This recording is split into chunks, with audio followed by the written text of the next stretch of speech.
We are clear. The Real Kyper and Bourne Show. Nick Kypreos, Justin Bourne, Sammy McKee, Derek Brandeo, and we welcome back Jennifer Rolnick. Hey, good to see Jen. Good to see Jen. Toronto Maple Leaf Hour, big win coming off Halloween. Mm-hmm. Were you able to kind of answer the door or take your kid out and catch all of it last night against Seattle, or was it one of those nights where out of the corner of your eye you're watching everything? I taped them just in case because the kids are the way they are. We were. I missed the first period. We were out doing the whole trick-or-treating thing. Kids were pretty excited. I watched it later. I have a story to tell you about what happened to my candy situation. What happened? I live in a very busy road in Toronto. No children come to my place ever because it's just like right beside basically a highway. It's very busy. And so I went out on my step and I put out a bowl of chocolate. Like just like a bowl of chocolate. You did not. I did. Because, you know, I put up Nice. like a little skull and a thing, like just to make people know that I like Halloween. Because I love Halloween. So anyways, I'm out there and Allie realizes that I put the chocolate in like one of our like nice salad bowls or whatever. She's like, what are you doing? So I went in and I get a disposable cake pan. By the time I go inside and I go back out, half of the candy was gone. Kipper. I'm surprised half was left. Kipper, it was What do you? That's what I said. It was You less did than not. a minute. He was like, Why would you leave? Like, you need a security guard to watch that It was thing. a minute. And I went out there and I looked one way, I looked the other way, and there was a woman walking up the street carrying a tote bag, wearing like a totally normal outfit, totally normal looking person. I went, hey! Like I yelled, I was like, hey!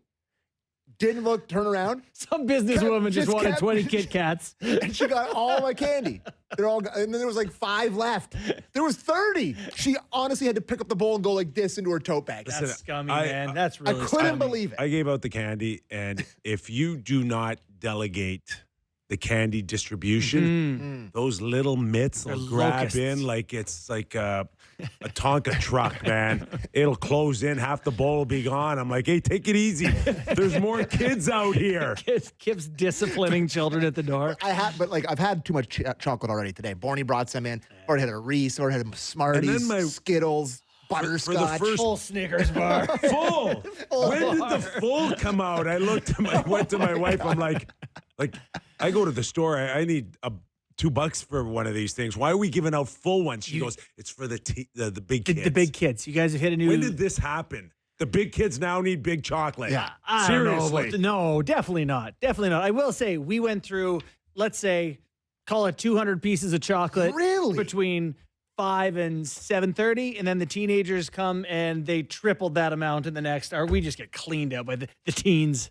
200 pieces of chocolate? Yeah, our neighborhood's Mardi Gras of 6-year-olds. Really? Yeah. Ugh. If it were single me, the one that used to drink a lot, my neighborhood would be a Hey, nightmare. I wouldn't have been shocked last night if I saw a kid with a tip jar, you know, because everybody tips now, right? Everybody wants to tip for anything. Like They bring the iPad I around. like they that we're say, on old man top- rants now. top costume here. How about a little extra And here? what's the deal with oat milk? All these kids in there. They just carry around iPads. They spin it around. 25%, please, for my Darth Vader costume. Is Gen Z the laziest generation?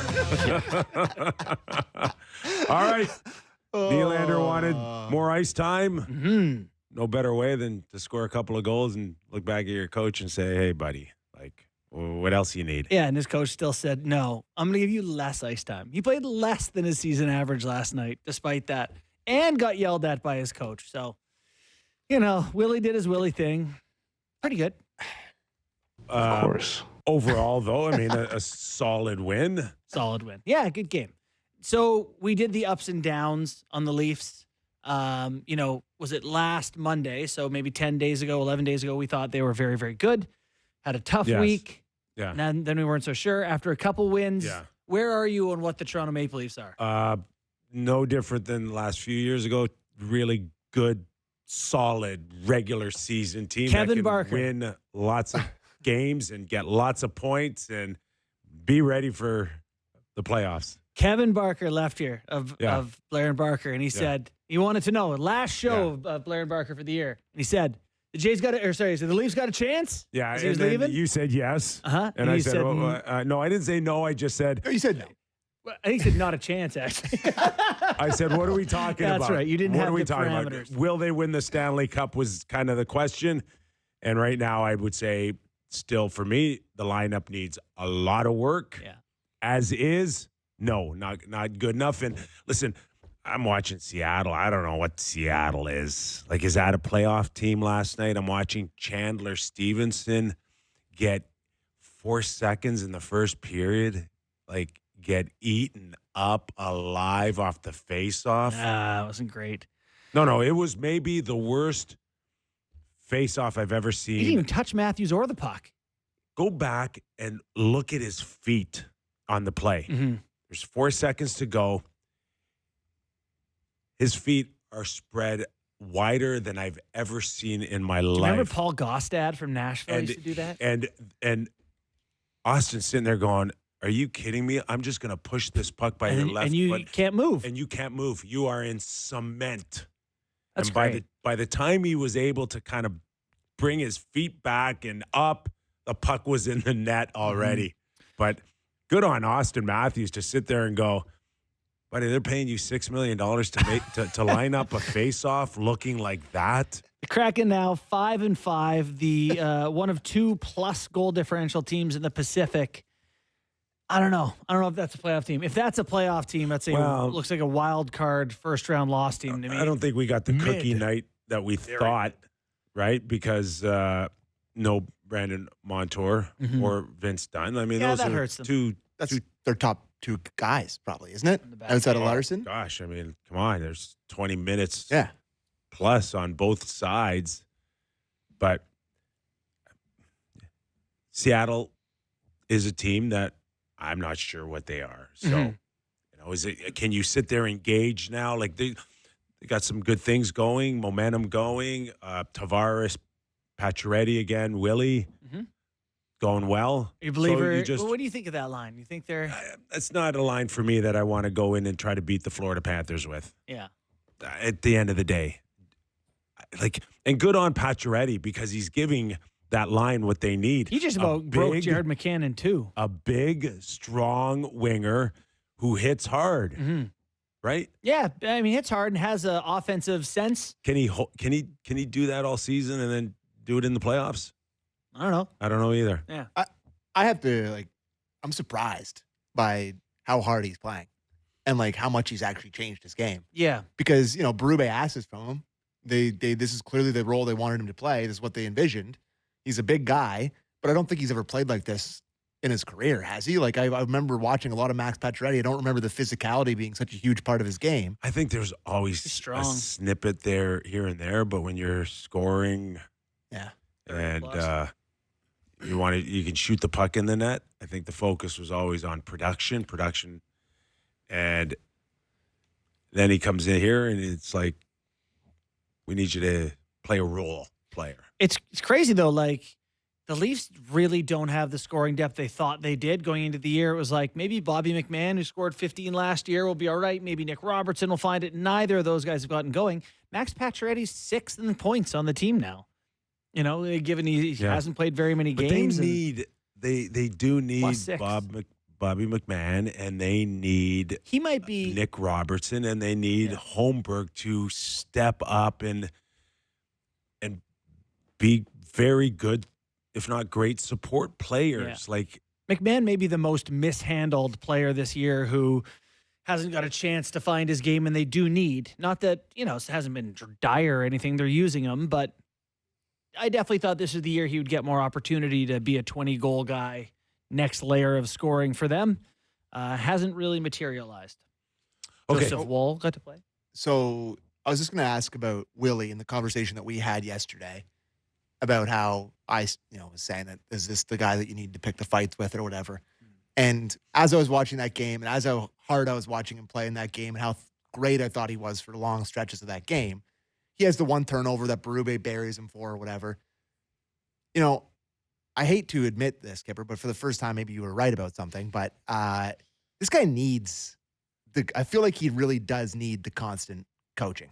And, I kind of lost that in the ice time conversation, and I kind of lost that in all of what they were talking about yesterday at practice.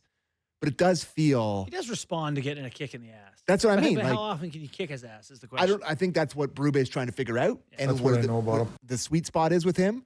But there's no debate how great he was last night. He scored 2 goals that were both tap-ins, but outside of that, he's flying around, he's buzzing around. He had good puck touches. There you go. He's getting coached here, Yeah. and it seemed to be working. So I had to backtrack a little bit of what I said yesterday after watching him play last night.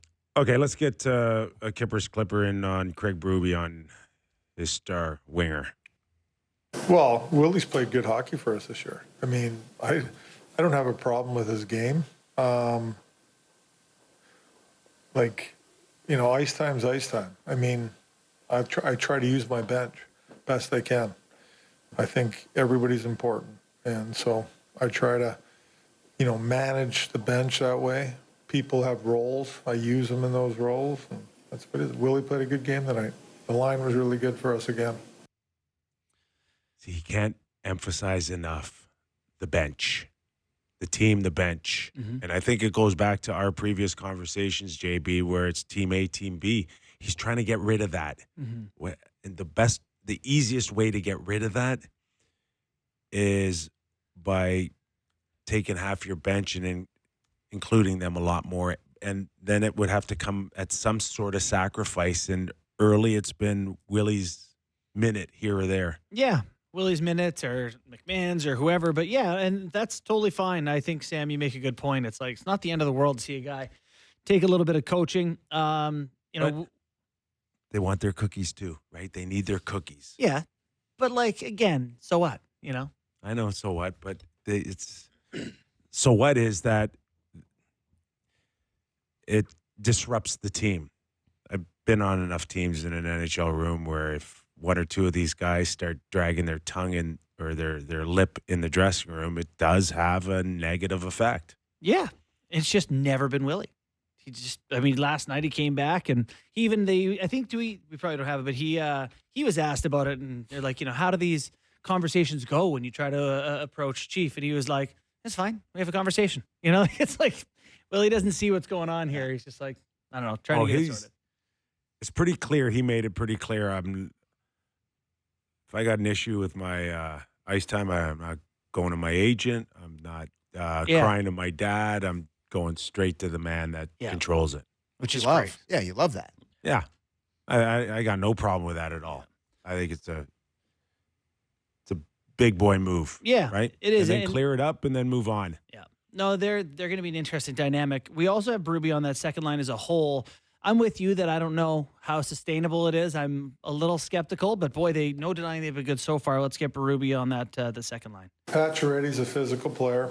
He's he's getting in there and creating a lot of space for these guys, in my opinion. And JT's really strong on the puck, right? Doing a good job there, and really puts it in the net.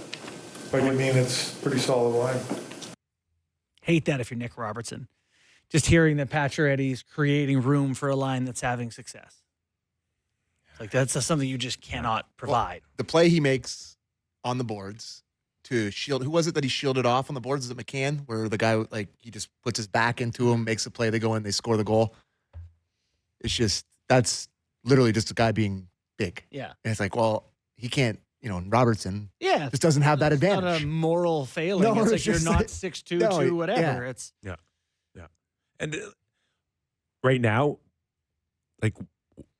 what choice does Craig Berube or the management team have but to keep those guys together and you ride it as long as you can? Now, they'll decide when you either got to go to someone else on the second line or you eventually have to trade for someone on the second line. But right now, there's no rush, and they're not putting themselves in a position to have anybody question their contributions as a legit second line in the National Hockey League. Been good. Pacioretty almost certainly going to get that 10-game bonus. He's at 8 already. We'll see if he stays healthy and they keep rolling. He'll be on his way to collecting both of his bonuses. But it's not like over the course of Pacioretty's career, we've heard coaches say, real physical player. Just consistently physical every game. Right? Yeah, no, it's and not. he is. He's a big guy and carries some weight. He hits. He hits hard. Yeah. I mean, nice if that holds up. We also have another quote from Berube on Tavares there, who he said has been pretty good about holding the pucks. Tavares tied with Willie with 10 even strength points, which is 12th in the NHL so far this season. Let's go to clip 5. Pretty solid. I mean, I thought that before he got sick, he was fine. I mean, the sickness, I think, affected him. He lost 10 pounds. So it was, energy-wise and stuff for three games or more. But he's been solid. Heavy on tops. Do we know he lost 10 pounds? I didn't know that. That's a lot of weight. Boy. Bad crab cakes? What the hell happened to him? I don't know. That's a significant loss. I don't know. Maybe that is related to some slower games there for him. All right. Joseph Woll played last night. The pass. The pass. Yeah. Oh, yeah. The Tavares to Willie. So your first thought was like he saw him all along or he got lucky? No. So in the group chat, Sam said, oh, my God, what a pass or whatever. And, yeah, it's Tavares in the slot. I think he's trying to spin and whip that thing on the net, and he just loses it off the toe. Yeah. And it goes to Willie. I think that's a lucky one. You changed my mind. He did? Yeah, I watched it 100 times. Yeah. With that in mind. And I don't see the spot where he sees Willie and knows that he's there. Yeah. Like the way he's turned and the way, I guess his instincts, he just kind of get it towards the net. It turns out looking pretty, but he definitely just kind of towed that one a little bit. Game 7 overtime against Tampa Bay Lightning. That's him. Spin and fire. He's spin and fire guy. Yeah. Now, you made an observation about here we go. after the goal, as they all got together, it wasn't exactly Willie looked at Tavares and said, that was an unbelievable pass. No. He just kind of just left. So here's the thing. So you think Willie said he was... You're creating drama or whatever. No, I'm not. No, I'm saying these people are going to accuse me of this. I'm not suggesting anything, but maybe Willie thought he was just as lucky and he didn't really acknowledge that was an unbelievable pass. It was just crazy to me. If I've ever gotten a backdoor pass from someone, I go right to them or, hey, great play or whatever. He wait. As soon as Tavares came in the pile, Willie was out of there. Not even a look at him. Not even a thanks. Not even a tip your hat, nothing. No. And when Morgan made a nice pass earlier, he was all over Morgan. So I was having what's going on there? My body language doctor interpretation of it was when he first shot it, he had this look on his face, almost like this sheepish look that he couldn't believe how great of a pass it was. And maybe they locked eyes or whatever. Yeah. And he was just kind of embarrassed that he scored. Yeah. That's that was what I kind of got. Yeah, whatever it was. I was You're trying to create drama. Classic Toronto media. Ooh. Classic Toronto media. Tension in the room, according to JB. You heard it here first. Yeah. I love it. Can we talk with Joseph Woll? I've been trying to start this conversation. Okay, go. Did he play good? Steady. Yeah. Solid. Yes. A good follow-up from a miserable game last week against St. Louis. That Tolvanen shoots it hard, too. 24 saves, maybe 23 saves. Yeah, he made some good saves. The one that Willie did turn over, he made a nice save on a rush there. 26. To me, a very, very low event game from Seattle's half. They had their expected goals were 1.3. It was very low numbers. So to me, it was a great game to work him back in.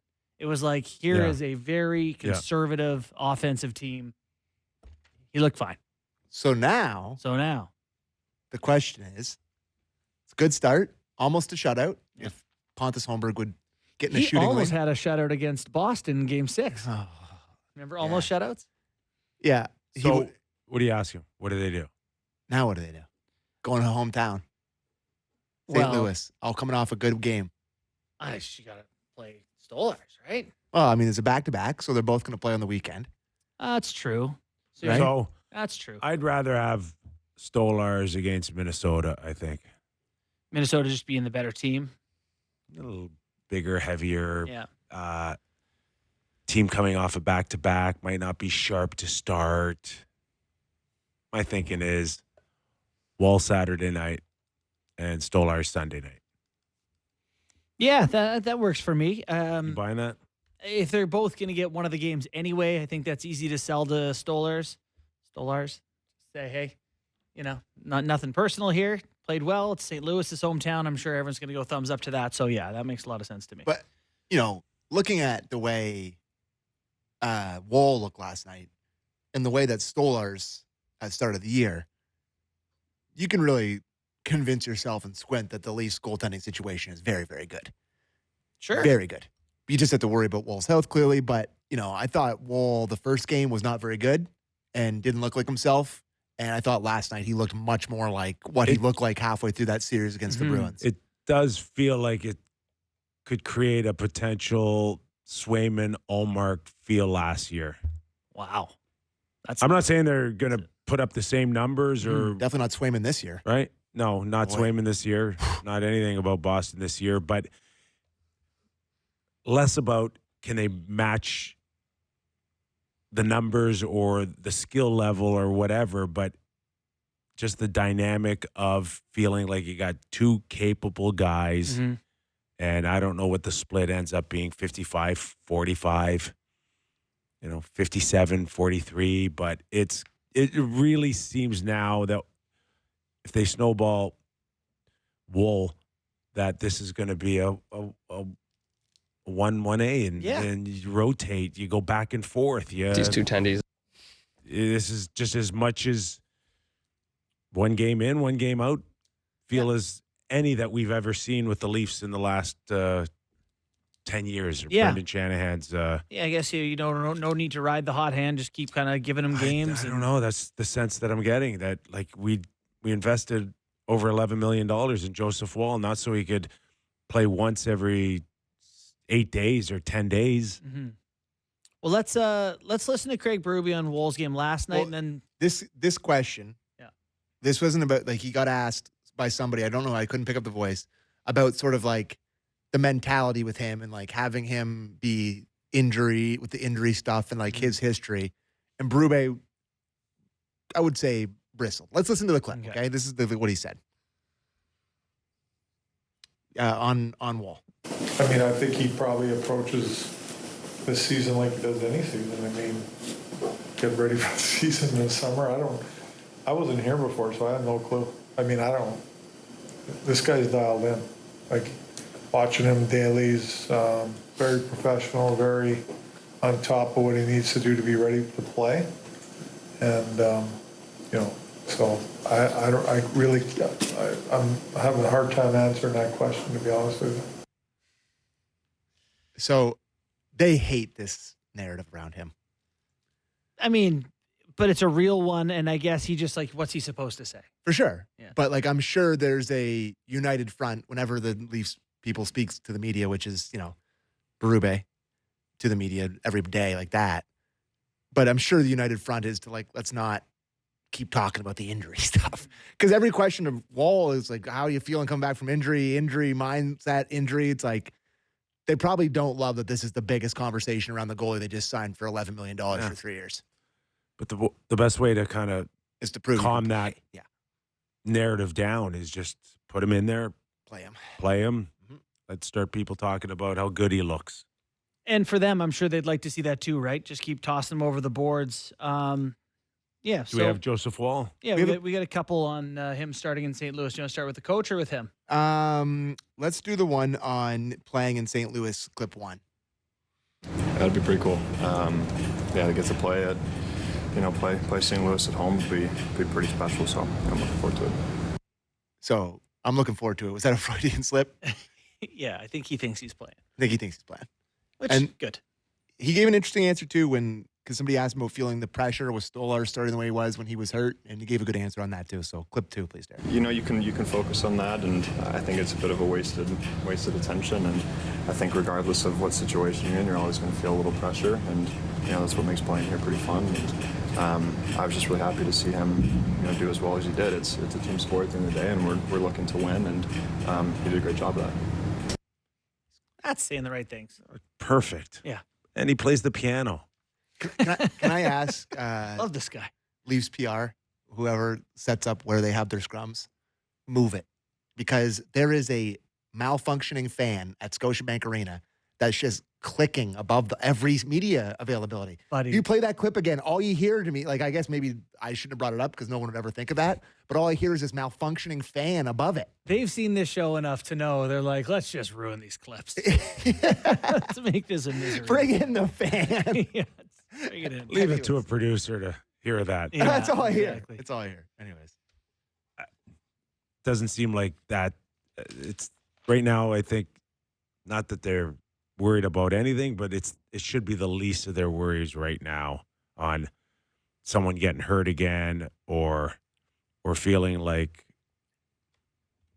their goaltending's going to let them down. That hasn't happened in a while since Joseph Wall came on board. And if you can calm the waters down on the getting hurt conversation, they are fine, more than fine between the pipes. And the one thing that my just overview of their season to date is, I know they're just 6-4, but I feel closer to how I felt about this team at the start of the season than after that weird stretch in the middle.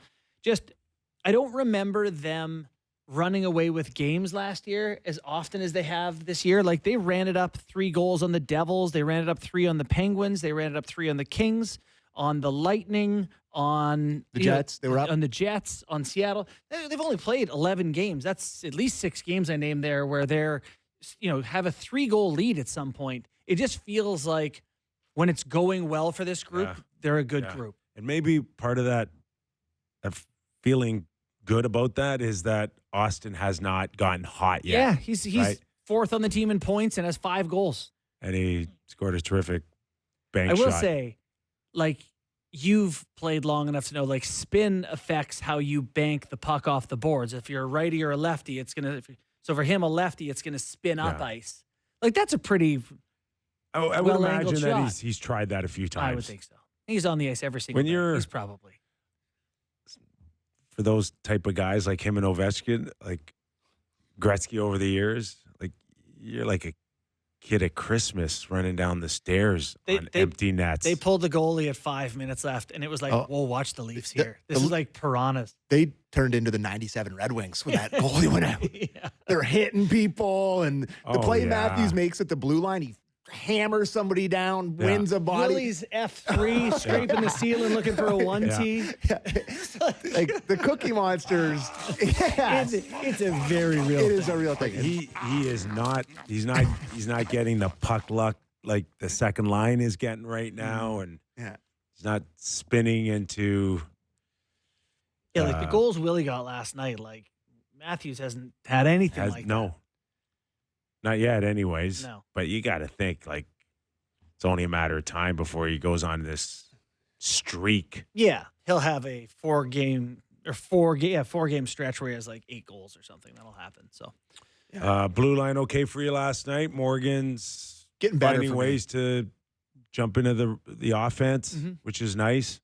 I don't know if he can end up with 65 or 70 points like he did once upon a time, but solid contributions. Because it's not fun to talk about players playing well. Yes, I think he's been good. Yeah. I just want to bring up Simone Benoit. Have you any thoughts on Benoit this year? Do you think he's dropped? I do. I think he's taken a step back. Yeah, you're not the only one that thinks maybe, I don't know if it's kind of not lost a step, but he's just maybe a step behind of where he was last year. I think last year it was like he had built, no one expected him to do this well, and his confidence through the roof. Now he's second pair with McCabe. They're a shutdown pair. They're like the Bash brothers. I think he really was in a good spot. And this year is like, okay, you're back where you're supposed to be. You're a third-line guy. You're actually going to carry a partner who's not been awesome. Yeah. It's a bit much for him, and I'm just going to say this is on my mind all the time with him. I think he had a kid. I think he had a newborn somewhere in the summer or something. Buddy, you laugh. It messes with your sleep. 100%. That's I see my buddies. Yeah. Okay. That's the type of thing where it's like you just don't feel as good for a while. I'm not saying this is his situation, but I don't know if Hakanpää in the background is making him feel like looming. If he comes in, do I keep my spot? Is there a spot on this blue line for both of us? Mm-hmm. Well, I look at the and that's a real thing, right? I mean, you felt it with left wingers coming in, trading for one. What does it mean to me? Like, I don't know if that's in the back of his mind. But if it is, he's only human. Mm-hmm. I'm looking at the ice times for the defenseman last night. Jake McKay played 23:37. Ooh. Oliver Ekman-Larsson, 21:29. Morgan Riley, just over 20. Tanev, just over 19. Timmins, 17:31. And Simone Benoit, 13:35. Wow. Yeah. So hey? almost, I bet she's out on Saturday. almost 4 minutes less than Timmins. If Hakanpää plays, Hakanpää, they went to the. he's not cleared yet. Is Him he? and Dooner. Him and Dooner. From now on, he's Dooner. Connor Dooner. to our Dooner. show. The Dunes. Oh, gee. Doing the show together for too long. They both went to the Marlies for a conditioning loan.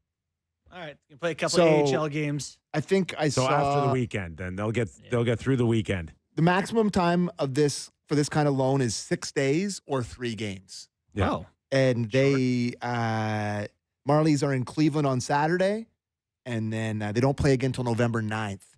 So if you want to stretch it out for the 3-game thing, like they have 8 more days to play with here, right? If they're on a conditioning loan. Yeah. So I'm sure that's what they'll do.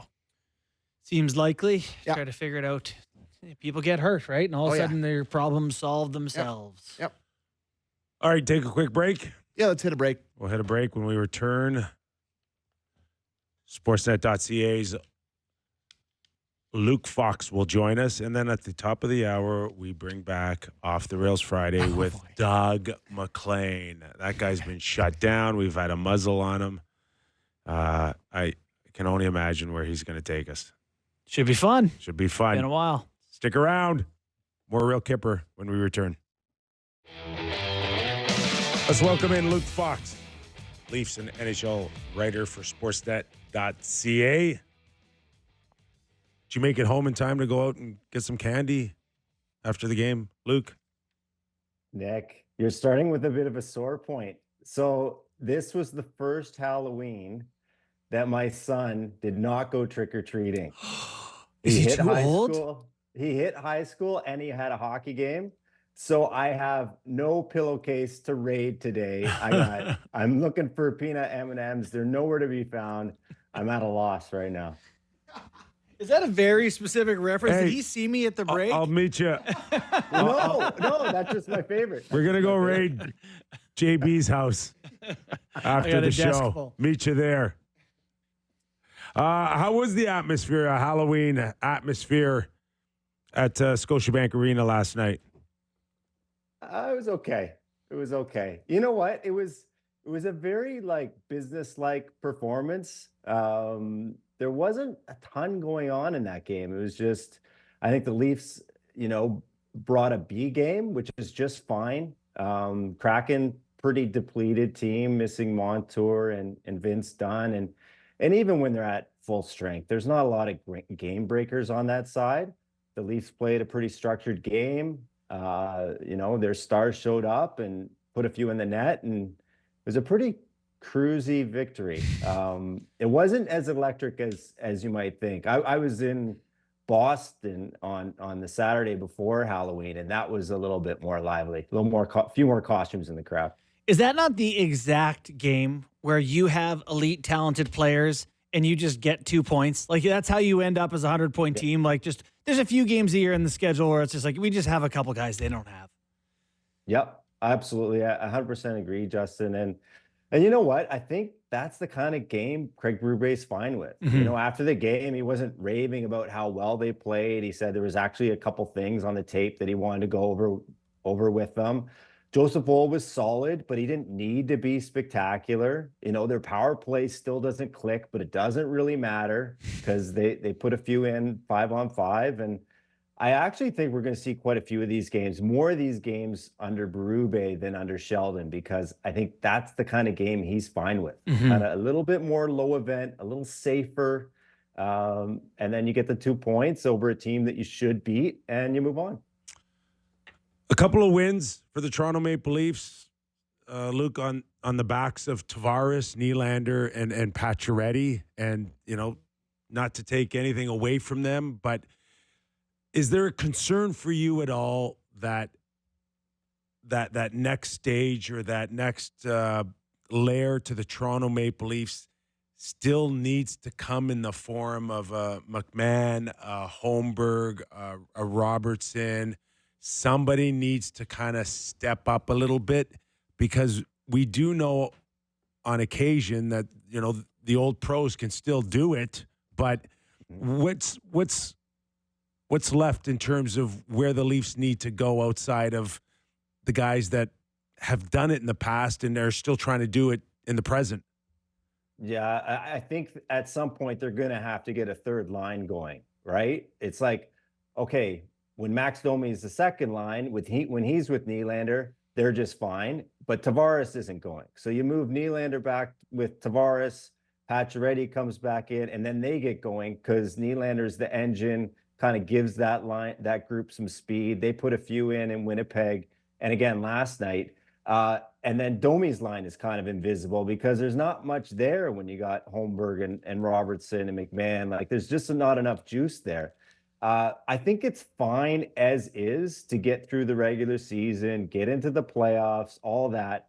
But at some point, I believe you need a second or third line center, a true center. Max Domi can do it for a while, but I think he's better suited on the wing. And you need another bona fide forward to give that third line some identity. Otherwise, you're constantly just juggling wingers and moving Nylander around with different guys to find some chemistry. Chemistry wears off, you mix it up.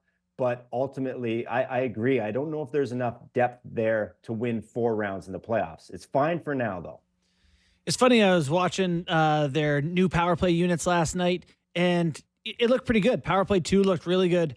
But it would get to Bobby McMahon at a crucial spot and he couldn't put it away. And at one point it got to Max Pacioretty at a crucial spot and he couldn't quite put it away. And it's like, God, should probably have their good guys all in one unit. But I know that no one wants that. Everyone wants to see it a little bit different. What were your impressions from the broken up power play units last night? Yeah, they got some expected goals, right? They had some They chances. did expect a few. But it is kind of silly that we're looking for moral victories for this power play. Like, it's well below 10% now. It's I think it's one of the bottom 3 in the whole NHL. And you consider the talent, the amount of dollars invested in it. You consider the fact that it's not just October, that it was the playoffs, and it was a couple months even before the playoffs that they've been subpar. And it's really a head scratcher, and it's something they need to figure out. I guess to be positive, you say, well, the 5-on-5 plays fine, and a lot of nights they haven't needed it to score a goal, but it's going to come to a head here. And I think this is just them starting to throw stuff at the wall. The 2 units feels a bit like the nuclear option. They tried switching out Ekman Larson and Riley a couple times, made that juggle. And then you just hope something clicks. I think ultimately they are going to settle back on one star-studded unit, but man, you just think the sample size, eventually it's got to go in. 24 saves for Joseph Woll. Solid, if not spectacular. Is that enough now to put us all on that feel that these two guys now will play every other night, or look like a 1 in, 1 out scenario moving forward? Well, certainly this weekend. I think they're going to just take it a couple games at a time and see where everyone's at. What stood out to me last night is just how relieved and happy Joseph Woll was after that win. Just his second start, first start, he gets a loss. Wasn't that great. Probably wanted a couple back. This one, he wasn't heavily tested, but he nearly got a shutout. Looked solid. His movements were sound. He looked like a goalie again. And just getting that 1 win under his belt is huge. Back-to-back this weekend. You have to imagine, especially the way Joseph was talking today, it sounds like he's going to get the start in his hometown, St. Louis. A bunch of family and friends in the building. It would mean a lot to him. Why not throw it to him? I mean, what's the big difference? You need both goalies on this weekend anyway. They're both coming off wins. And then I would just go with the hot hand. If one of them has a bad game, or if one of them is feeling a bit sore or something, then rest them and ride the other one. I mean, I think this is going to be a theme that we're talking about for months here. So the one thing, we're kind of dealing with is the aftermath of Timothy Liljegren, a guy that you kind of thought was going to go, ended up going. The other name that is just that, but forward, is Nick Robertson. Are you of the mind that it's going to happen at some point, or do you think he's going to find a way to stick? I think it'll happen at some point. You do it. Yeah. I mean, I don't know what offers they're getting for him, but he seems kind of back where he was under Keefe. He's on the fringe. Like today in line rushes, it was him and Holmberg taking alternate reps on the right side of the third line. And it's just like he hasn't established himself as an everyday Leaf yet. Yeah. And then the big tell for me is they go into Winnipeg, pretty big game, hasn't been scratched yet. And then the coach comes out and announces, well, it's a big lineup and he's a bit too small for us, basically. And guess what kind of lineups you're going to run into in the playoffs? You're going to run into a big team, probably. Yeah. If not first round, second round. So to me, it does feel very Liljegren-esque, that it doesn't mean the player's a bad player. It doesn't mean he's not an NHLer or he can't find a better fit elsewhere. This is just screaming like a change of scenery to me for both sides. Yeah. What was the overall feel amongst you and maybe some of your colleagues about Willie and ice time and, whether or not this had a chance to maybe go in a strange direction? Certainly that's not the case, but did it raise any eyebrows that so early in the season, Willie would volunteer an ice time conversation about, wanting more this early in the season? Yeah, well, from where I sit, I love it, right? Because I love that kind of, minor controversy or detail or something that Selling newspapers.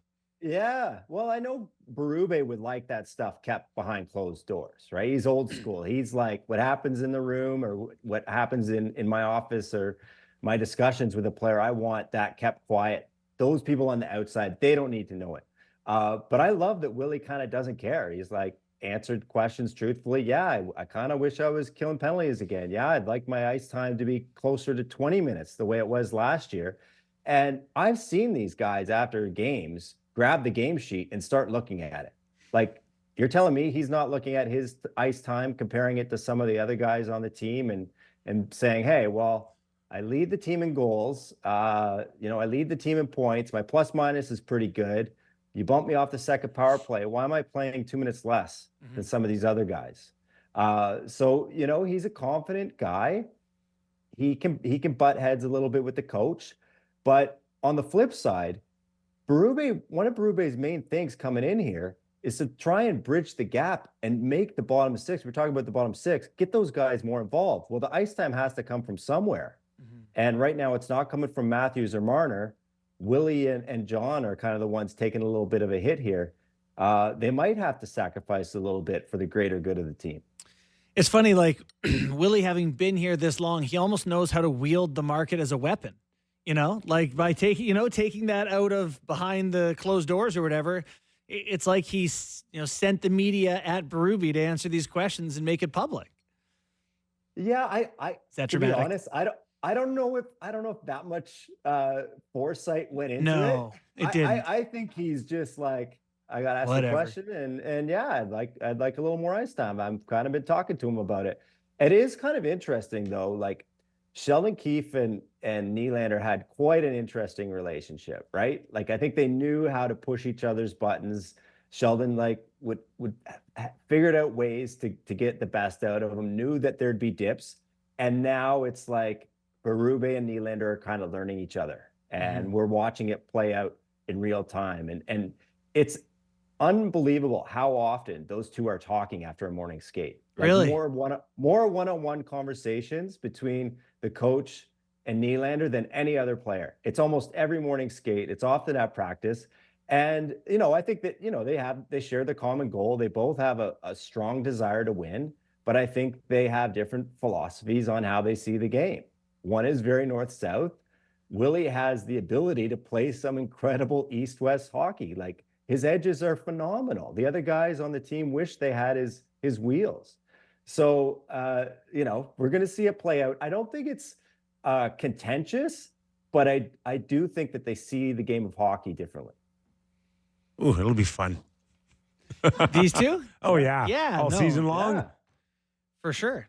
It's I do like this though, that it's like they have one another's attention a little bit as they get that relationship sorted out. I played with Willie's dad in Hartford. Kevin McCarthy was a coach behind the bench. And every game I'd hear Kevin McCarthy say the same thing when Michael Nylander was on the ice. Yes, Michael. Yes, Michael. No, Michael. No, Michael. Yes, Michael. Yes, Michael. Yeah. I think Berube will have the same kind of feel all season long watching Willie. More yeses. Yeah. A lot more yeses, but at the occasional no. Yeah. Well, the beauty of Willie is he can take it, right? He can take the coach coming out in public and saying, no, I think you have enough ice time. I'm going to try to get you out when you deserve it. Or the camera catching the coach, ripping into him if he has a turnover on the offensive blue line or whatever. He can take it. He has thick skin and it doesn't bother him. So a 17:30 from Berube last night's a statement. The kid comes out in the media, says I should play more, and he says I think you'll play 30 seconds less. Yeah, but so what if these Stars were getting well over 20 in a game that's kind of a 3-0 cruise control game? We'd be saying rest them. Right. Yeah, this is too small pitcher. Rest them. We need them fresh for the playoffs. We need other guys to feel important. So it's kind of like you can't have it both ways. Great stuff, Luke. Thanks for doing this. Enjoy your weekend, and we'll catch up soon. That's Luke All right, Fox. Have a good weekend, guys. Thanks. Thanks, Luke. Appreciate it. Sportsnet.ca. So you had mentioned earlier in the show about the handful of games that the Leafs have been up 2-3 goals. That's when you spread the wealth. Yeah, you right? give it to the other guys. That's a good point. Give it to the other guys. So if they've minutes have been down, like last night, they jump out to their 3-0 lead, right? And use your bench. Yeah. So, go ahead. Matthews now after 10 games, he's on pace for 35 goals. Does that right? Does Berube really care? No, No.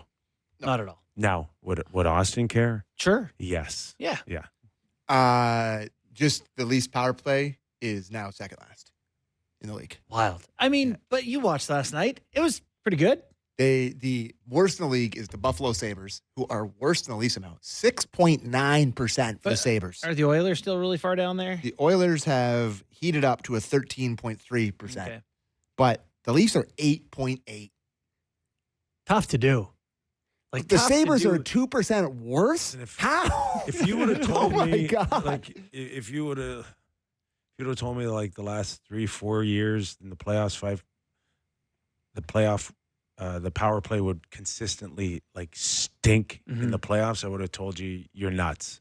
But after watching those same guys disappear when it's needed the most, should we be shocked that it's off to a really poor start? Well, the reason we should, Kip, is because it's been amazing for 7 regular seasons in a row.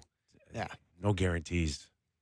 Hey, they got a top 10 Right. penalty kill, though. That's good. That's nice. Yeah. But I mean, there's some guarantees when the same players are there who've But been good. There's got to be something fundamentally wrong between 3 or 4 or 5 guys. I almost like the idea that it's not figured out right now and it's red hot Oh my right God. now. Wouldn't it be so great if it stunk all year and they got red hot in Right, the last they just 3 did games of the flip, year? and they're like, Oh. yeah, I think we're kind of finding it here, much rather than God. It's been good all year long. I don't know what's going on. Can I'd I love just remind you guys that hope isn't a strategy?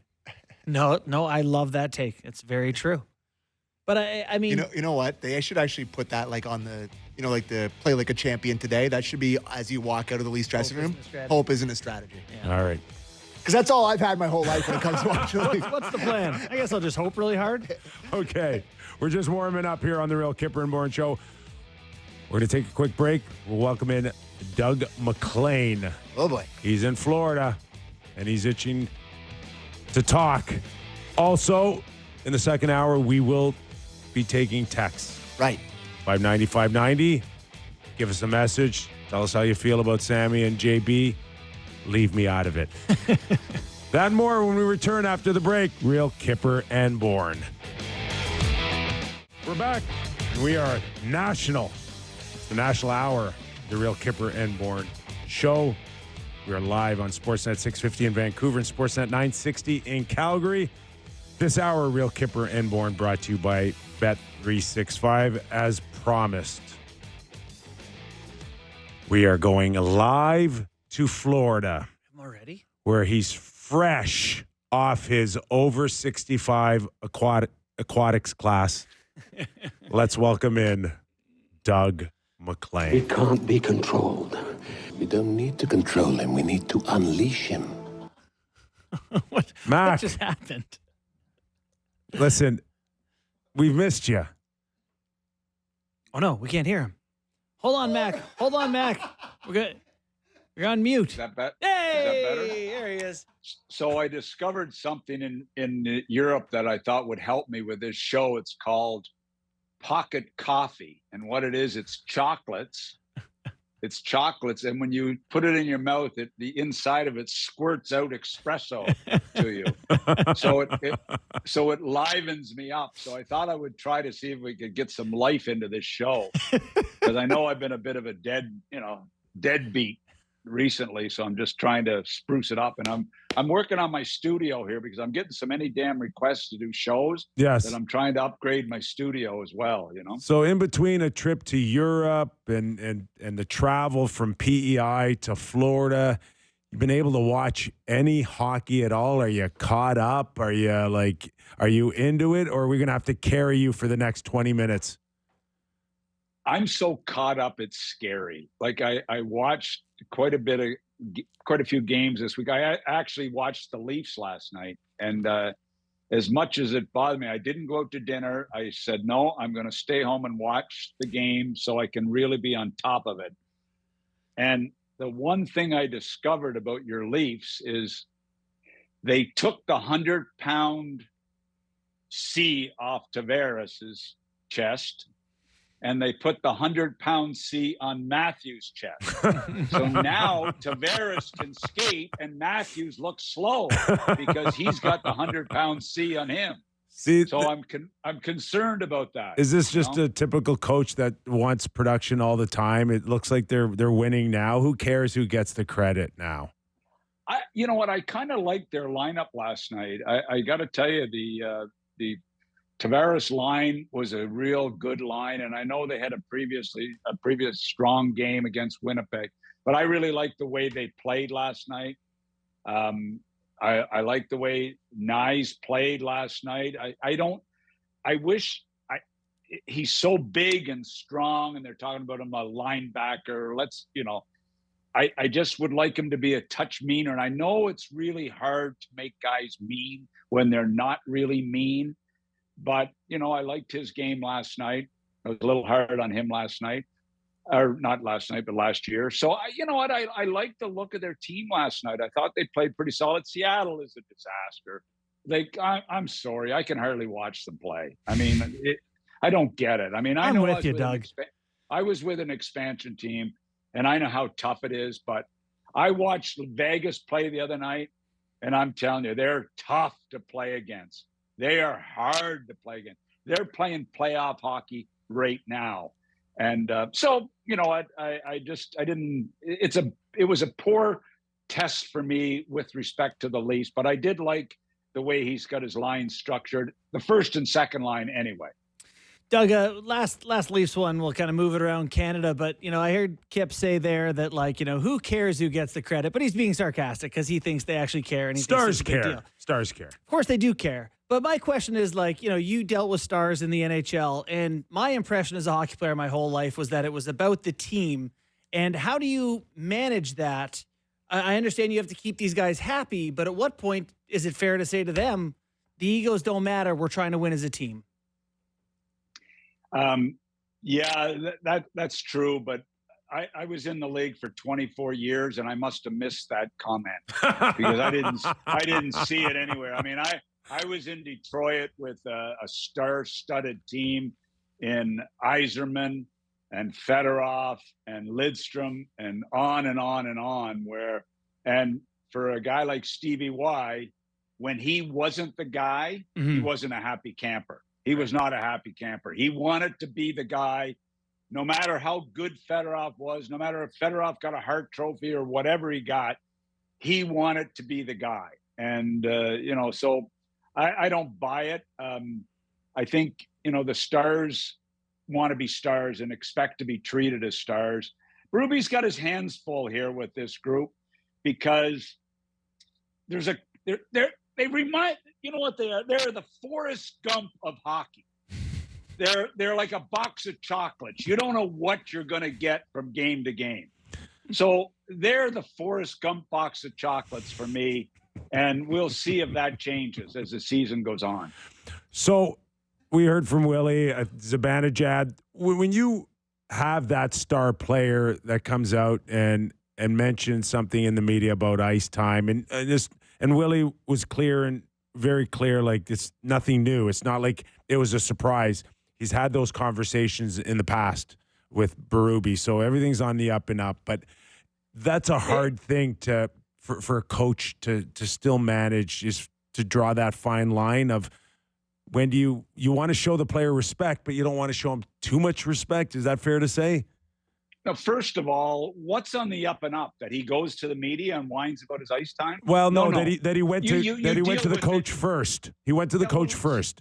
So it should end there. He's made his point with the coach. Why go to the media after? Why not just make your point to Berube? So if he's asked, if he's asked by the media, he should dodge it. Yeah, he should dodge it. 100%. I don't think what. Like he's played well in the playoffs. He's a bit of an enigma to me. He's good, he's bad, he's great, he's average. Last night he happened to score 2 goals and he was good. I don't get to go into the media about ice time. You go in and you talk to Berube. If Berube keeps it the same way, you go back in and talk to Berube again. That you don't go to the media because it just starts something that the team doesn't need around them. And there's enough talk around the team as it is. There's enough noise around this team as it is. So I didn't like that. And I heard it last night. I heard the other day that he was complaining about it. And look, the kid played well last night. Are we good on the Leafs? Yeah, we're good. Doug, the Pittsburgh Penguins are run by one of your favorite people in hockey, and I know you think Dubas has done a great job there, but they're not winning as much as you said they would this year. What are your thoughts on what are they going to do with Sid? What are they going to do this year? They look like they might stink outright. Huge overtime win last night against the Ducks. Yes, Sid did that. I thought of Kyle today, actually, when I saw Kucherov round the net on a great rush and then drop past the puck to Gensel for the open net. And I'm thinking, I wonder if Kyle wishes he didn't take Karlsson so he would have had the money to sign Gensel. Oh. I wonder if he's thought of that. No. I guarantee you Sid has thought of it, and I guarantee you Malkin's thought of it, and I guarantee you anybody else in the team has thought it. They are bad looking. They are a bad looking team right now. And I don't know, I don't know if it's going to get better. I don't know. But look, I watched Florida a couple of times and I'm telling you guys, today, the only team in the East that has a chance to beat Florida in the playoffs is the Carolina Hurricane. The only team that I've watched so far that have any chance to play playoff style hockey the way the Panthers play it every night. And I look at an Aho. Talk about Nylander. I look at Aho. 57 game winners this kid has had in his career. 57 game winners in his career. You never hear his name. All he does is play. I mean, you look, even Gostisbehere has become a star. Brind'Amour's there's something going on with him. Now, can they get a goalie and give themselves a chance? But I think right now the only team that can play with Florida is Carolina. Will that change? We'll see. Carolina was really close to getting Gibson in the offseason out of Anaheim. And so they should try to get a goalie. I think they'll revisit that one.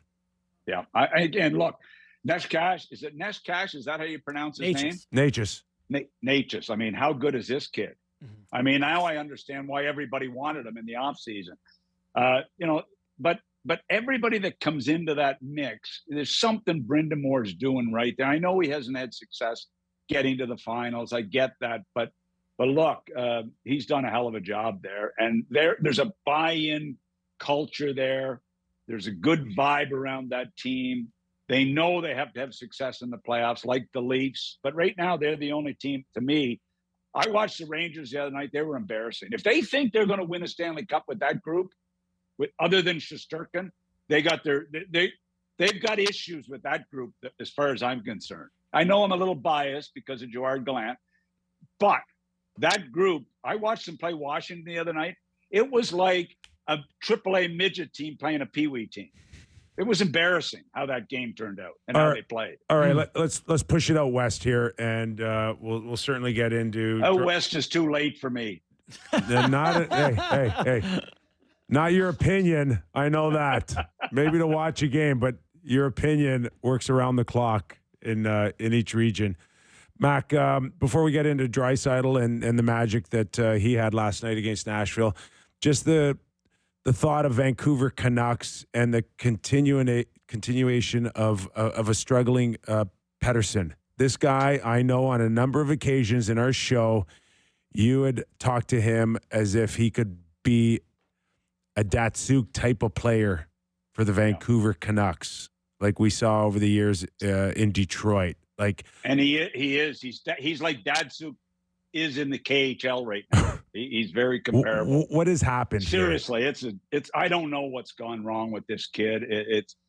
I mean, we can talk confidence. We can talk all these things. I mean, contract. I mean, what is he? $11.3 million, and right now that's going to hurt this team to try to build a team with that kind of dollars tied up in that kind of production. It's scary right now to watch how he's playing. Here's the only problem with the Vancouver Canucks, in my opinion, is that Quinn Hughes can't play 60 minutes a game. The fact that he can't play 60 minutes is really hurting them, because he's a guy that he's the horse on that team. He's their, I know he's their captain, but he is their man.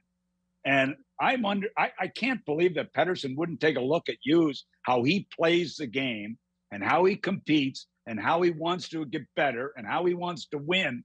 And you play lackluster the way Pettersson is right now. It's shocking to me. It really is.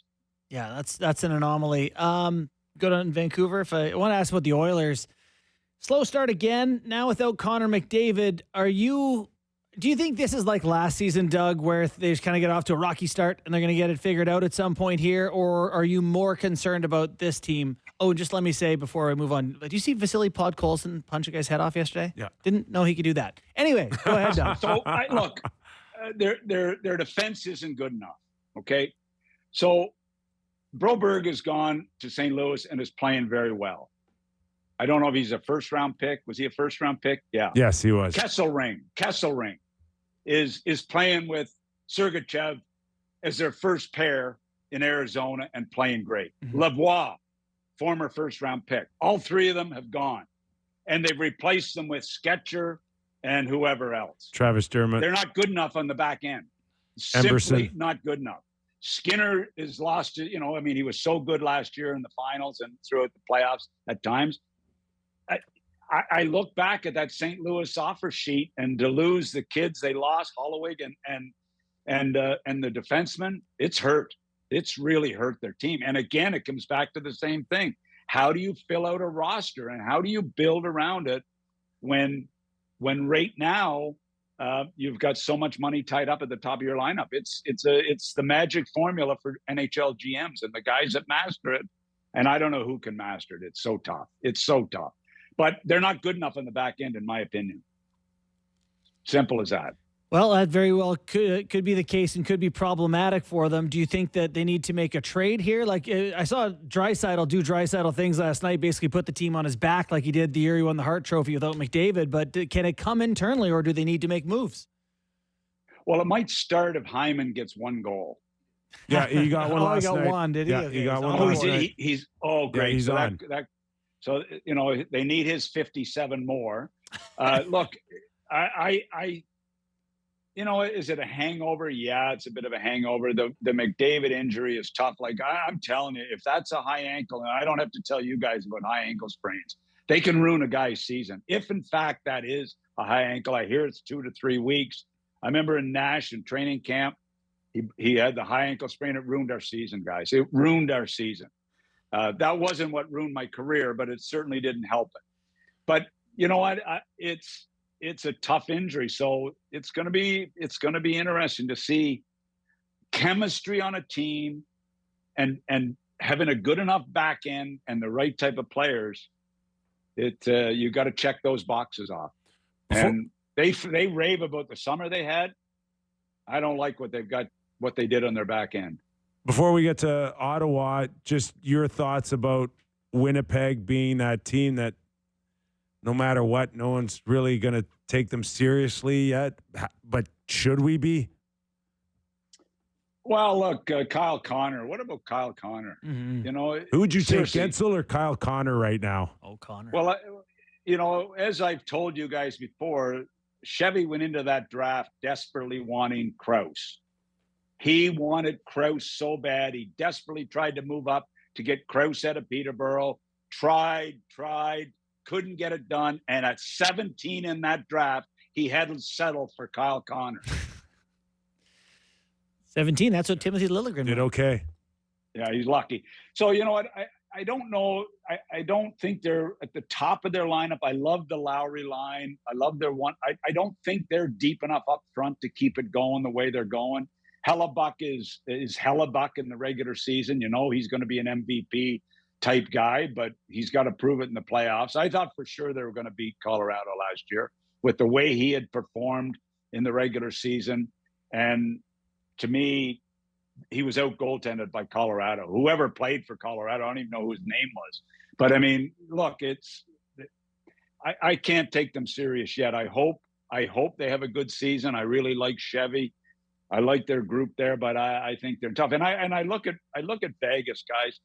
Kelly McCrimmon takes lots of heat, gets lots of credit, but this guy is a major junior GM who paid his dues for 20 plus years in major junior hockey.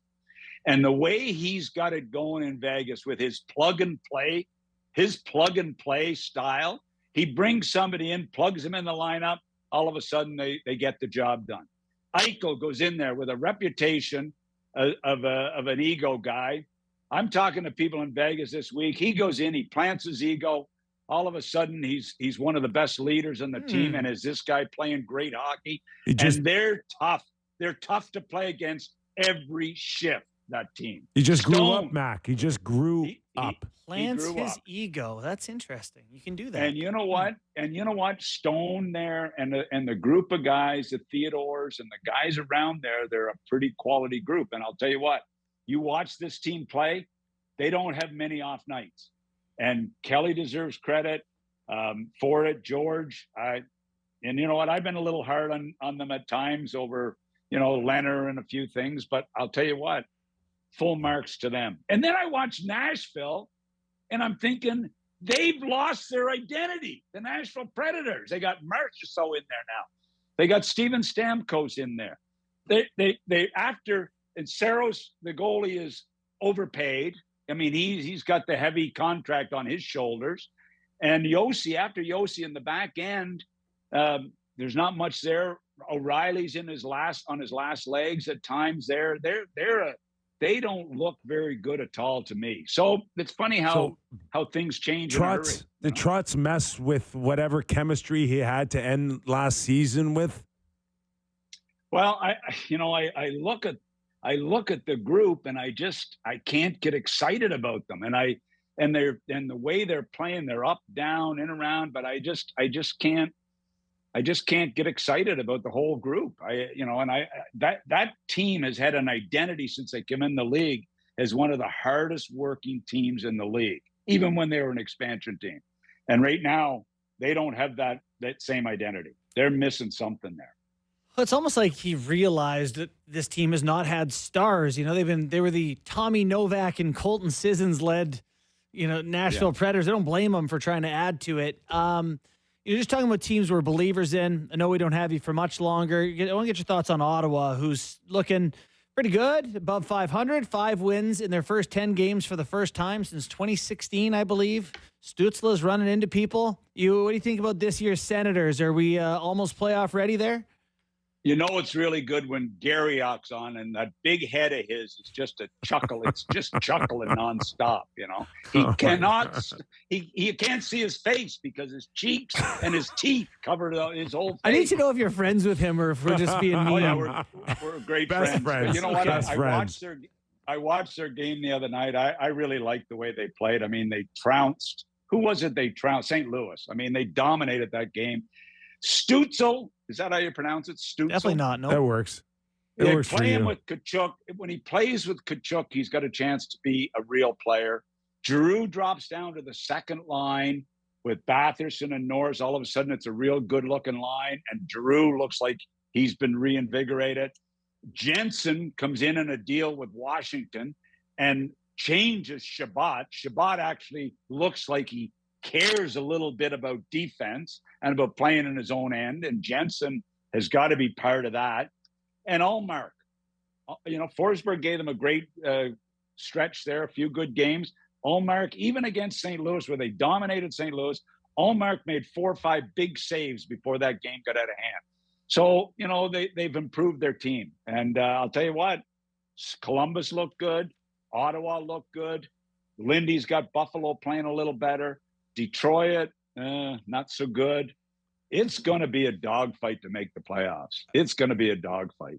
Okay, if we're going to do the cross-country thing, you got to get a thought in on Montreal. And I give the Montreal Canadian fans so much credit because it's been one bitter pill that you are the most successful hockey franchise in history to watch over the last few years, take a back seat, wait for young players, prospects to come through, and yet I've heard that before. And now you might have to wait a little longer.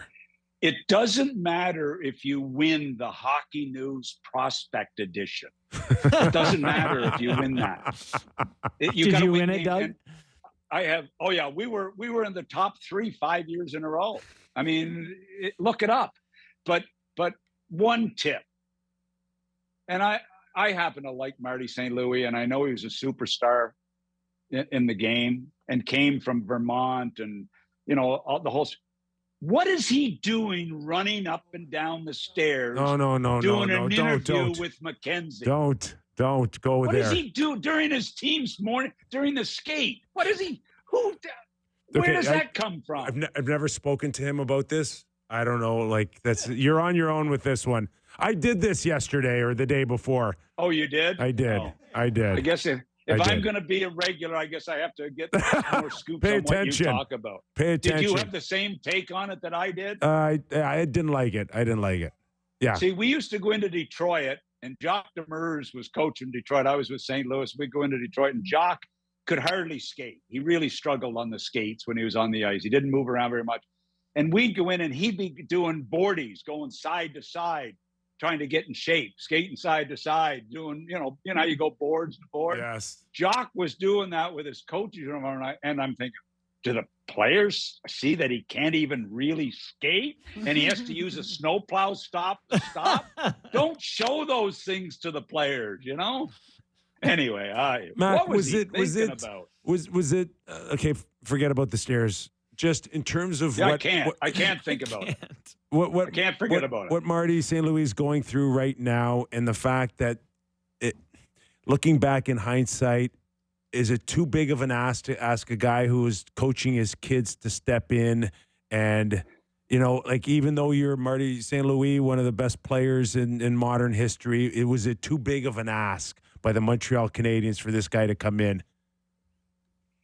You know what? I was surprised, and look, I happen to like Marty, and I admire his career as a player. I really do. But this is the Montreal Canadiens, and this is a major rebuild that he walked into. This is a tough job.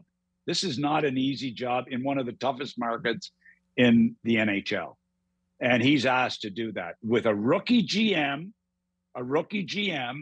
and a rookie head coach.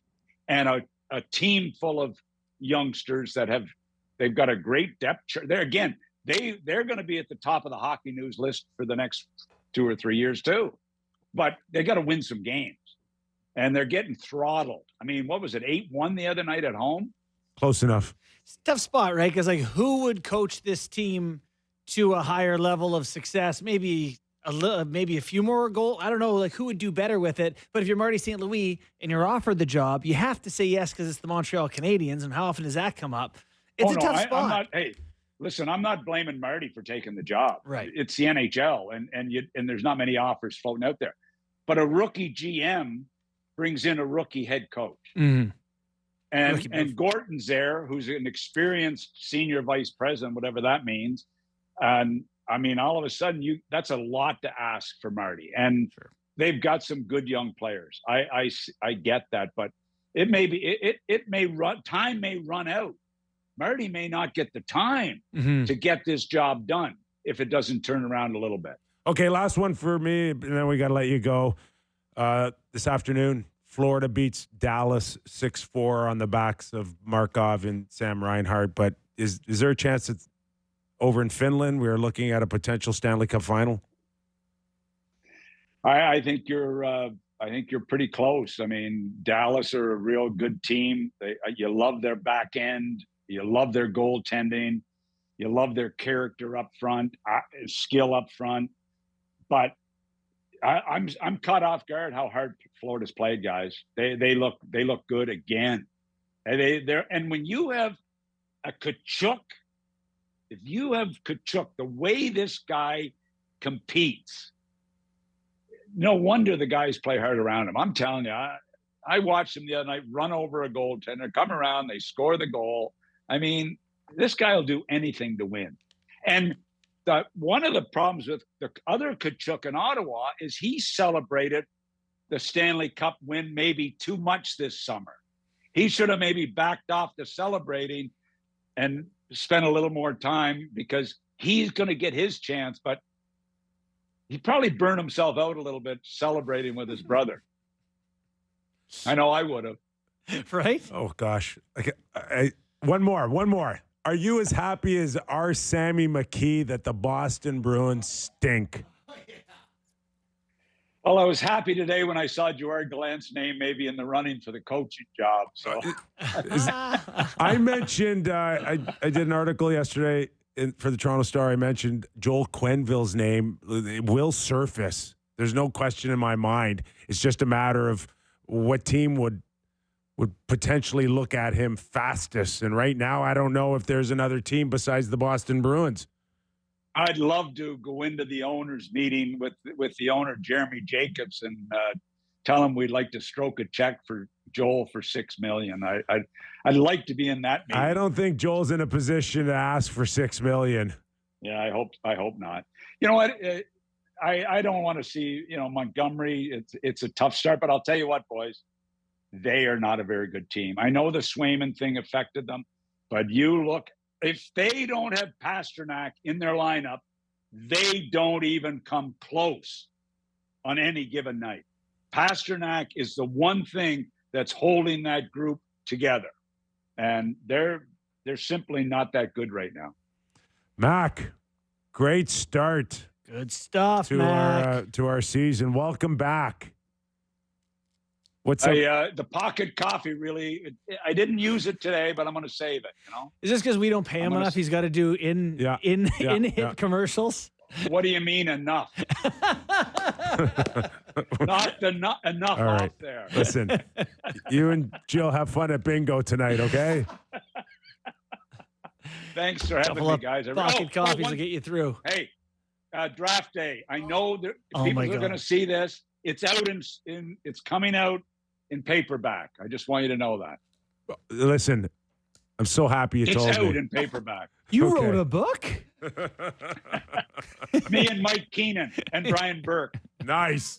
All right. And none of us have a job. Oh, I forgot. Berkey works for the PWHL. I forgot. Yes. No, he's with the Players Association. That's right. All right. Good job today. Thanks for having me, us. guys. Right. Really appreciate it. Yeah. Thanks, Matt. Go away. Doug MacLean, everybody. Oh my God, that was awesome. We're back. I don't know. I don't know. What are we doing? Break maybe? I don't know. Bruins.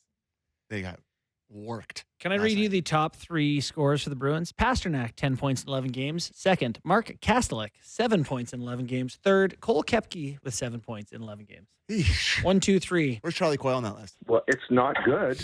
Coyle is 11 games. He has 1 goal, no assists, -9. -9. -9. Worst on the team, tied with Trent Frederick. I will say that Cole Koepke's +10. Good for him. I've never seen them look slower. Mm-hmm. And the Zadorov that we saw in Vancouver is nowhere to be found in Boston. Yeesh, 'cause He's falling. I don't recognize him. I thought he was going to be, I know. in Toronto at We some all point. talked about him being on the lease. Yeah. Game time?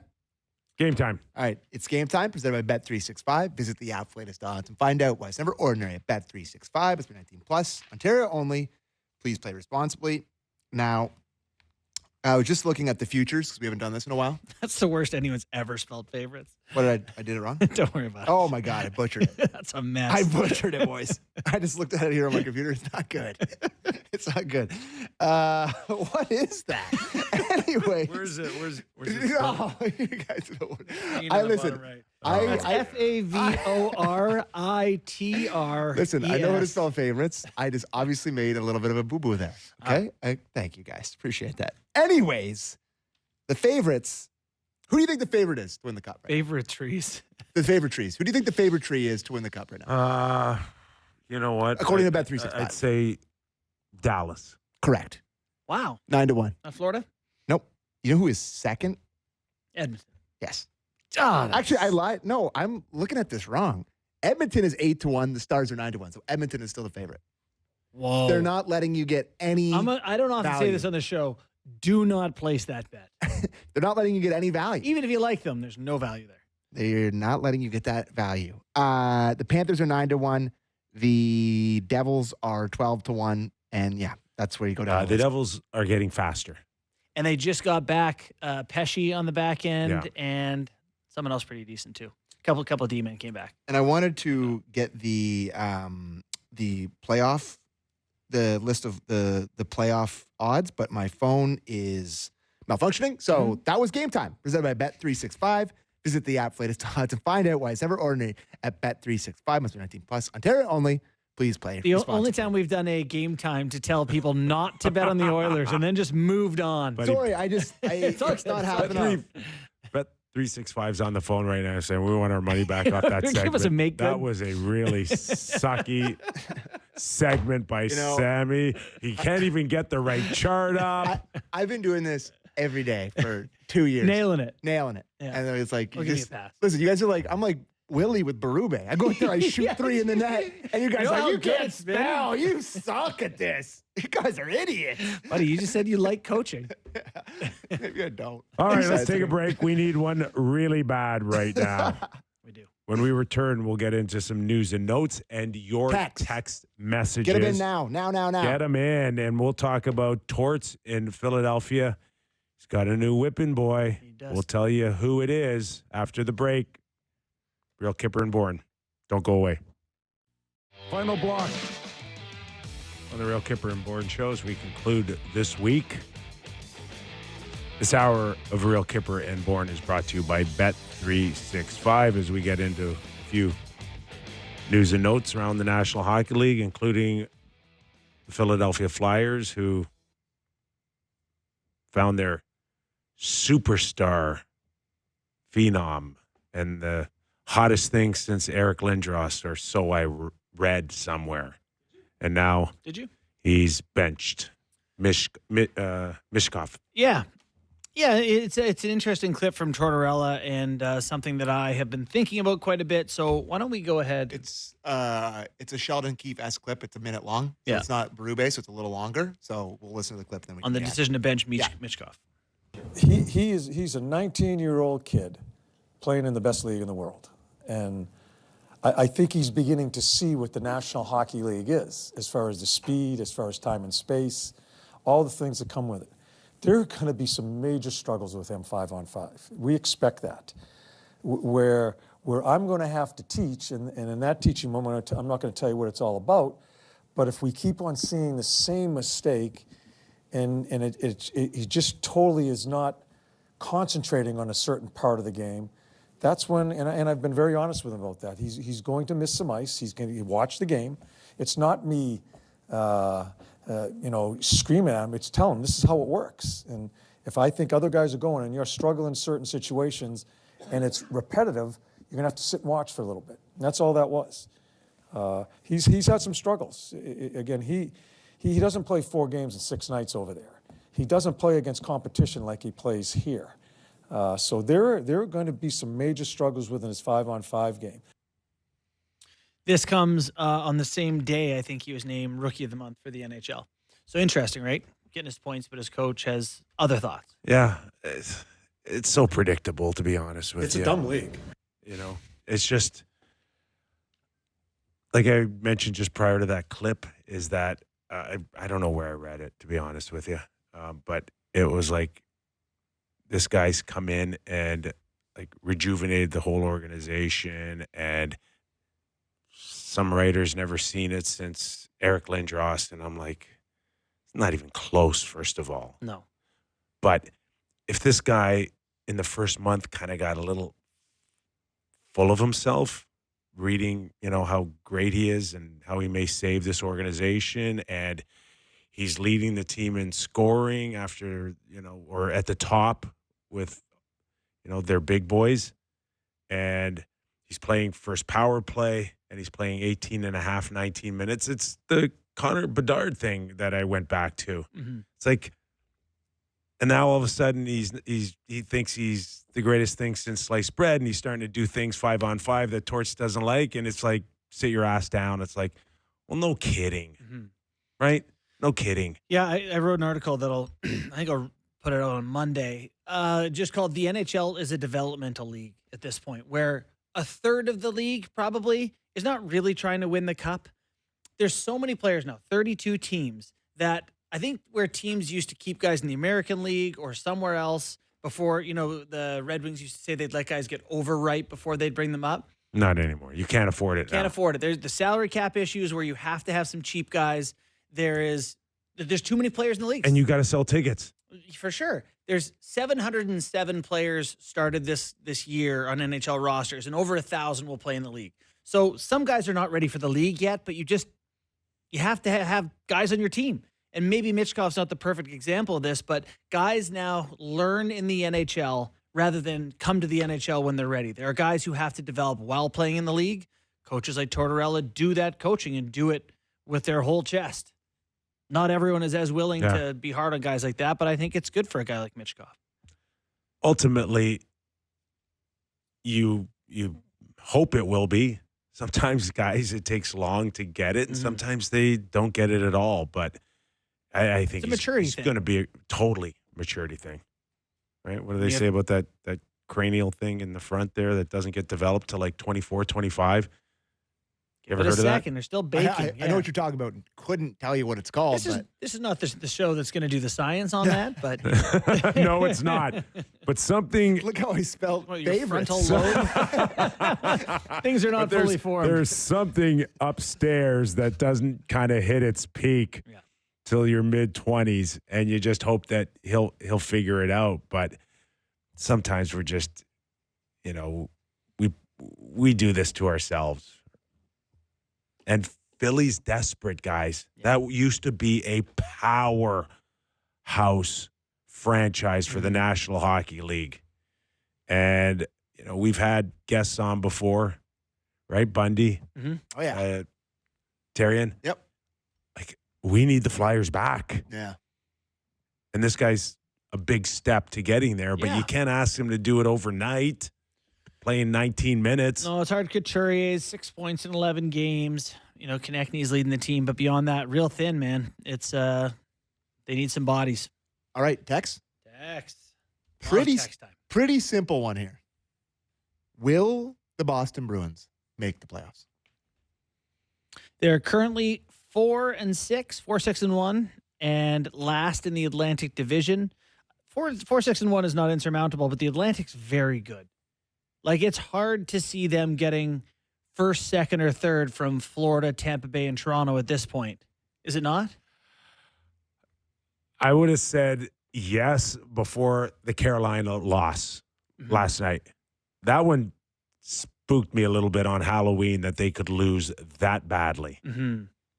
And are Swayman's they an 890 save percentage? Are they really as 884? slow as they looked last night? Yeah, I don't know. I do think that it's becoming clear that they don't have that sort of next layer of offense that, Marchand, if him slowing down really leaves it all on Pasternak's shoulders. They're dead last in goals for in the Atlantic at this point, which is, not the team they've been. So I don't know where the goals are going to come from. They defend well and Swayman can be better, but still got to score. I tell you what, the Ottawa Senators will have a big say on the Boston Bruins making the playoffs. Bruins are a -13 goal differential. Sens are +7. So 20 goals better than Boston. Yeah, if Ottawa can kind of keep it close and those young legs find another gear, that could be trouble for Boston coming out of the Atlantic. Running into people. I'm going to do a little of that on the television later tonight. Stützle's had a better year, more well-rounded. Coach is happy with his two-way play a little bit more. That's a big step for them if he becomes like an all-around guy. Yeah, making better decisions. Yeah. Most unexpected start from Aman in Victoria. Team or Washington Capitals? That's what his answer was. He said Caps, ? We're just talking team? Yeah. Wild are also 6-1-2. Yeah. Boston might be up there. Nashville? Preds for me. Can we give Columbus some love at 5-3-1? Good pick. Like Dean Evanson? Yeah. Evanson? Doing good things there. Really good. I mean, the Jets are 9-1. Jets are 9-1, but like we thought they'd be what? Like, I don't know. But they got one of the best 8-3 goalies in the 7-3. league and high expectations still. So Minnesota start, I still don't believe. 6-1. how about Washington? instead I believe, of team, though, how about a bit more. like player unexpected, which means anything? I mean, Mark Stone tied for the league. Yeah. Unexpected? Points, what I would say is unexpected. He's an awesome player. I love Mark Stone, Mm-hmm. and I think he'll be featured prominently at the Four Nations face-off for Team Canada. I love his game, and yeah, like that's a nice Stone number. leading the league and Hyman having 1 goal through 11 games, probably. You know, two shockers. Even Matthews' goal total is surprising at this level. 5 and 11 games. He scores But 2 the next game. He's on pace for usual. He's more of a either goal a game, kind of close, or within a reach of it. Yeah. So that one kind of surprises me a little bit. I'll tell you. 2 years ago, he scored 40 in 80 games. But the other one that surprised me too, Connor Bedard with 3 goals. Yeah. Mhm. Uh-oh. Here we go. That's a good No, one. we're not. Here we go. What do you mean? Here we go. If he played a little more, maybe he had longer shifts, he might score some more. 20 minutes a night, buddy, is plenty. Cole Caulfield's got 10 goals in 11 games. That one's unexpected. Kyle Connor, I don't know where his totals are at here. I can find that, but he's lighting it up. Okay, lots of answers there. Yeah. AJ here from Waterdown. Hi, AJ. Who's the best player on each of the Four Nations teams competing in the Four Nations Cup? Finland So is it any different than McDavid, Matthews? Who's the best player for Finland? I mean, for Finland and Sweden. Is William Nylander the best forward for Sweden? I can give you a list of guys. Sure, let's do that. let's Give hear some the list. options here. Adrian Kempe, Elias Lindholm, Pettersson, Forsberg, Nyquist, Jesper Bratt, Eriksson Forsberg is Ek, closest to Willie, right? But probably Willie. Leo Carlson, Well, he had Raymond. 98 points But last year. I'm watching Kempe the other night. Guy fires it. Oh my gosh. He's underrated. So underrated. Yeah, he's a good player. He's a really good player. Mika Zibanejad, Backlund. What did Kempe have for points last year? I'm not sure. I don't think he had as many as William Nylander Yeah, did. it's 75 points. So Finland, it's Barkov, right? Oh, yeah, it's Markov. Yeah. Can we give Kucherov some love still, though? Like for the You amount love- of points that For he Team puts Russia? up. You love Kucherov. Oh my gosh. I think Kucherov may be your favorite player. It's actually really shocking. You know what? His favorite guys compared to what he likes It's- in players. it's Like like- Marner, but he's- Kucherov. Kucherov's He's a so dick. good. Yeah, but that makes Yeah. sense.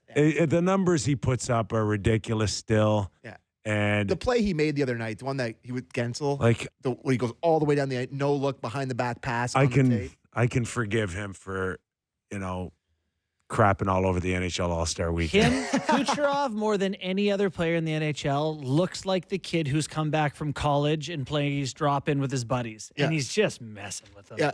Just like, I don't know, if I feel like going to get it, I'll go get it. There's just some guys you just look at and go, that guy's a winner. Like when it push comes to That's funny shove. because his attitude would be one most associated with like that guy's. He's a loser, won but two. But it's because he's so competitive. Two No, great just- asterisk cups that he won. This is just, you watch him on the ice, and that guy's got fire in his belly when he, Which is funny, right? Because which it's how you interpret body language. Some people call it pouting or not, whatever, right? When he's kind of dragging, but it's because he wants to win and because he's competitive. it's when he hits the highs, they're off the charts highs, When the chips are down, too, he plays Right. big games. He is so good. and he's a sore loser too. Big Like, time. I do like that. I love a sore All right, loser. that's enough. Come on. That's enough. Are you Lay it on. okay? That's enough. But Lay it perhaps on it's the- thick. He's my least favorite player in the league. Him and Brendan Hagel are my two least favorite That's players a in the league. nonsensical thing to Yes. say. By far. No comparison. Yeah, That's- but that's hey, like that's a because you're bitter afraid Leaf. of what he'll do Hey, to your team. That's like saying That's a bitter Leaf fan I'm right a fan. there. And he is the guy that I hate the most. No question. so. This is And like, analysis. not only is it, Despise that not dude. only is he light up the Leafs, yeah. excellent player. He's also like the Canada-Russia thing. This Like, sounds it's like a just- lot of respect to me. Sounds like you respect the hell out of him as a player. I think he's a very excellent hockey player, but I would never say I respect him. No, I don't like him. I think you just respect him. He is one of my least favorite players, maybe ever. Him and Hagel on that team, I can't stand. Last one. Jason in New Brunswick here. All the Red Wings do is dump and chase. They can never get possession in the offensive end, and it just doesn't work for them. So why do they keep doing it? Boy, the Red Wings, boys, they're in trouble. It's not a good team. You could hear like Joel Quenneville rumblings in that city too. So it sounds like at some point Quenneville's going to have. I don't listen. I'm just telling you sometimes what you hear. Red Wings are 4-5-1, -7 goal differential, struggling a little bit to say the least. I don't know who's supposed to do it there. Like Raymond's good, but lots of teams have a good player. I don't know, not a. Yeah, they Red got Wings some here. pressure on them to sign those big contracts and then perform now. Mm-hmm.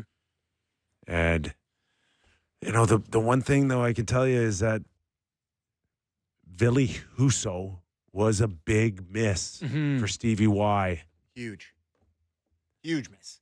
And goaltending, right? Who do we have? Rick Bonus earlier Mhm. talking about. Come on, it's the goalie. The goalie keeps you in it. Rangers, are they a contender without Shesterkin? Right. I don't know. And speaking of goalies, we have this like 7 different texts about this. Who's starting for Team Canada? Guys, we don't know. Okay? We don't know. So it's the Nick Not Saban only do we thing. not so know. quit asking. Yeah. There's not even anyone with like a slight lead. I got no idea. The gun has been fired at the start of the horse race and no one has taken a step. Zero Could good. one of you None- emerge? None of them have a save percentage above 9. None of them. Sick. Except Cam Talbot. Who's not going to be the starter? God. Montembeau is just dropped off of that. You know, kinda. Valley talks about the situation you're playing. And like, what chance does he have? He's behind like 5 20-year-old D-men. No one on the States can shoot it very well anyway, though. They're fine. Be fine. Matthew's going to put it through Connor, someone's Matthews, neck. Caulfield, Kachucks. Oh, my God. Anyways. Half a dozen games tonight, including one already in the books between the Florida Panthers and the Dallas Stars. That one ended up 6-4. When did they go to Finland? Can someone let me know these things? I don't know. A lot of Finns scored today. I'm sure Barkov enjoyed it, the captain of the cup-winning team. Maybe that's why they went. He probably told him to. What do they call it? NHL Global Series? Yeah. There's another one on the weekend, Sunday, right? See, I'm ahead now. Maybe. I know, Maybe. because I'm a host. I'm a Ray professional hosted host. that. Our You're my thanks to favorite Luke host. Fox and Doug MacLean for Off the Rails Friday. Enjoy your weekend, everybody. We're back Monday.